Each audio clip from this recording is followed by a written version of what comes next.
I've learnt my lesson. A toddler cannot take blame. At least my ones can't. I don't know if that's my weakness or what, but that is the lesson of this episode of Tent Tucker, of peace and mourning. We're driven 20 kilometres of rough, unsealed roads to this little slice of Kiwi paradise called Port Jackson, and immediately the desire to work evaporated in the scorching sun. With the tent up and the disco beds ready and the razor griddle prepped, I set about doing as little as possible. The first cook, well, this was less about the meal and more about the philosophy of ownership, with toddlers specifically. Toddlers really own nothing. Toys, their most prized possessions, they have those, but they don't own them, as ownership implies some sort of care. Toddlers, I think, have very little concept of ownership, and therefore they do not care. And that logic can be extrapolated out to, well, everyone. I don't own my things with toddlers, and therefore my lens, my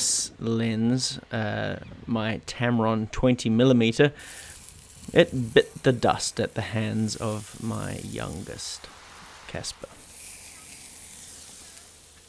Now I'll admit, I cast blame initially. I only looked away for 30 seconds, but alas, how could he know the gravity of the situation? Well, the gravity I thought the situation had. He can't, he couldn't, and so I rescinded my blame, and instead I wallowed in self-pity and mourning for the evening, but at least the dinner was delicious, and I had some sort of motivation to make the trip break even. Hence, this video.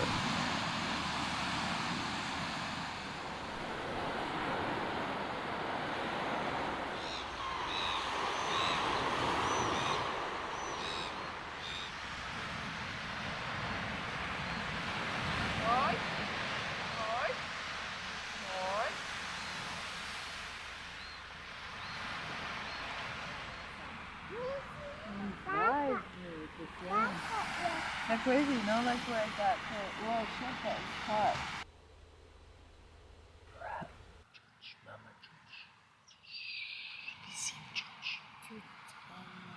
Yeah.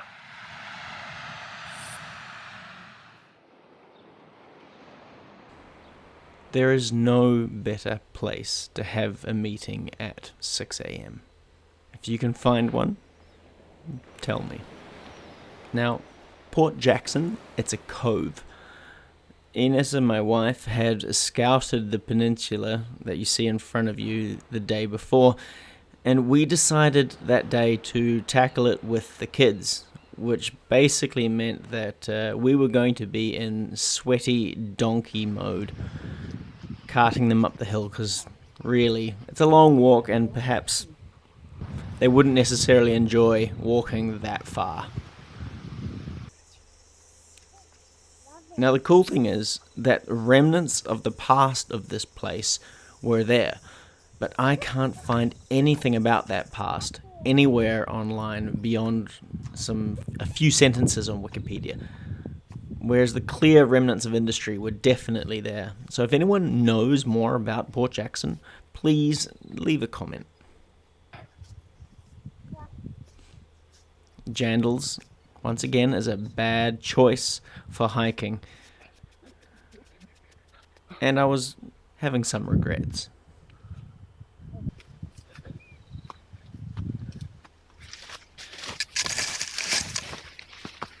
Now, I've said it in this series before, but I'll say it again. I am guilty of taking my country, Aotearoa, New Zealand, for granted, for some fairly obvious reasons.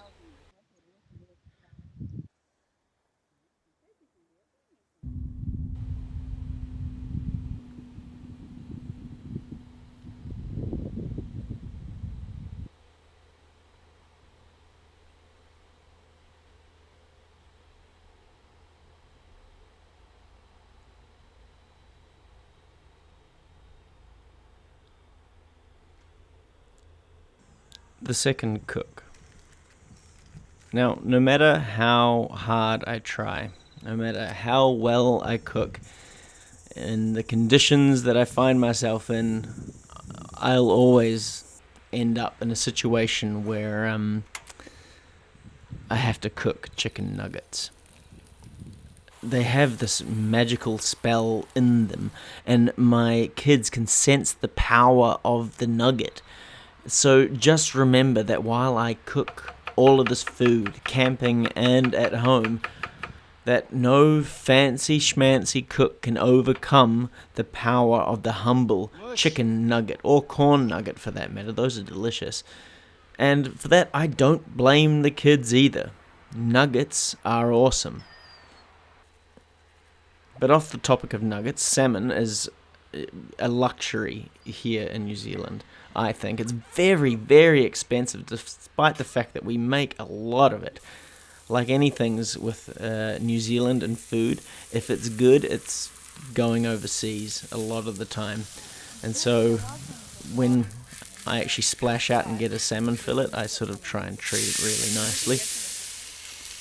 And so with this broccoli, I had just sort of parboiled it and given it a saute and made this really nice, tangy, fragrant, oniony salsa to go on top of the salmon.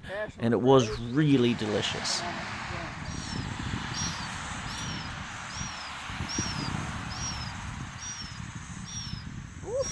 Oh, блядь. The sense of mourning starts to fade after a while. And I know it is pathetic to be in such a state in a place that is so beautiful. It's like, get your priorities straight, you idiot, right? But funnily enough, now that I am editing this video, I cast my mind back to last month, to that time, the heady heat and the stunning vistas. It's interesting how my mind can distort things. We talk about rose-tinted glasses, but in this country, I see it as aqua-tinted. I remember things how they look in this video.